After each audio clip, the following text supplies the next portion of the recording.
This is the fourth high-profile departure from the Trump administration this year alone. The news comes several days after NBC News reported that President Trump was considering firing Makary after being dissatisfied with some of his work out of the FDA.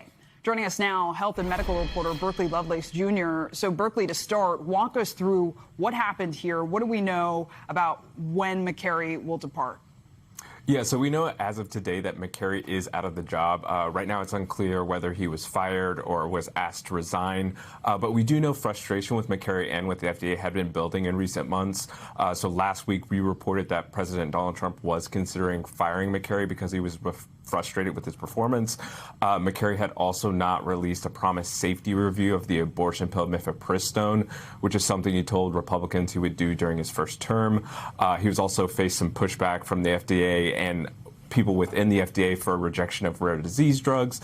And President Donald Trump was also reportedly frustrated with Makary about not moving quickly enough to approve flavored vapes. And so it's very interesting because Makary was seen as an ally to Health Secretary Robert F. Kennedy Jr. And this is now just another high-level departure to leave the Trump administration.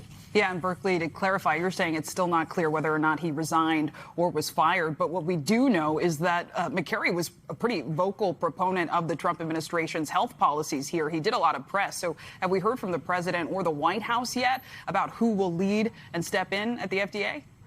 Yeah, that's right. He was a huge proponent of the Make America Healthy Again movement. And President Donald Trump did give a response about Makary just a few moments ago.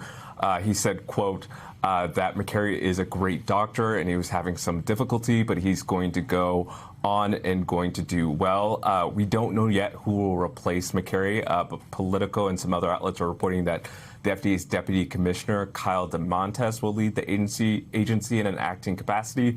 And this is also on top of the CDC. The CDC currently also has only an acting director, Jay Bhattacharya, in the role. So now this is two large health agencies with only acting directors. Sinclair. A lot of changes. Berkeley Lovelace Jr., thanks so much.